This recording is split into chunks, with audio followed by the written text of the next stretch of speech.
Welcome back to another video. I'm Tom and today I'm going to show you my step-by-step guide to making light and dark chicken stock at home.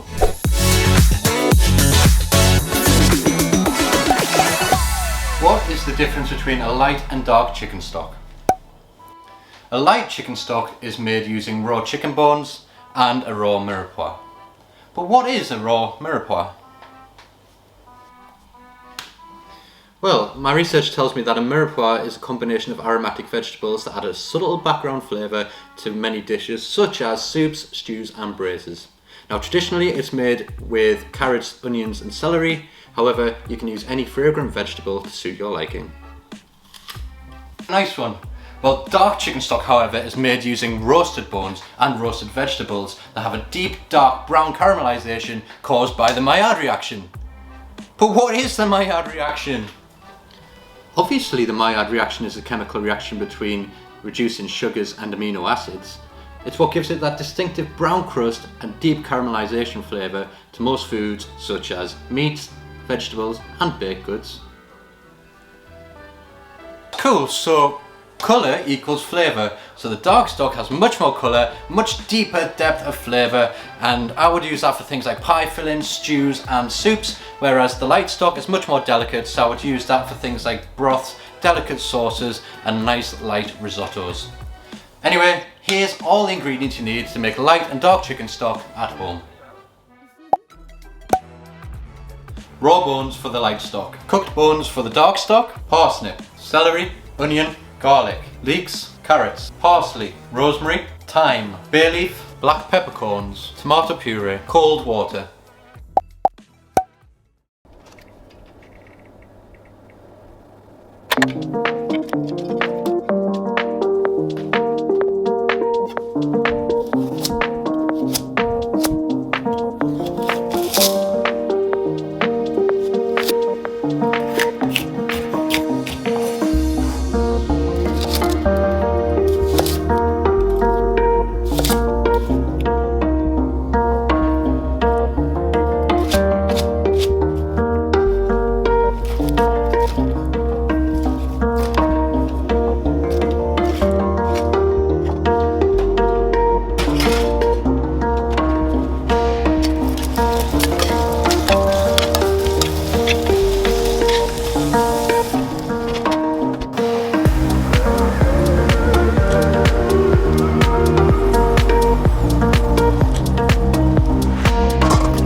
watching until the end of the video. That is my step-by-step guide to making light and dark chicken stock at home. In my last video I showed you how to break down a whole chicken, both raw and cooked, and I used the bones from that to make these stocks today. If you didn't get to check that out, you can find it up here, or you'll find it linked in the description below. If you enjoyed this video, please do give it a big thumbs up, and if you're new here, hit subscribe and turn on the notification bell so you don't miss a single video. Stay mint, and I'll see you in the next one. Can't see it.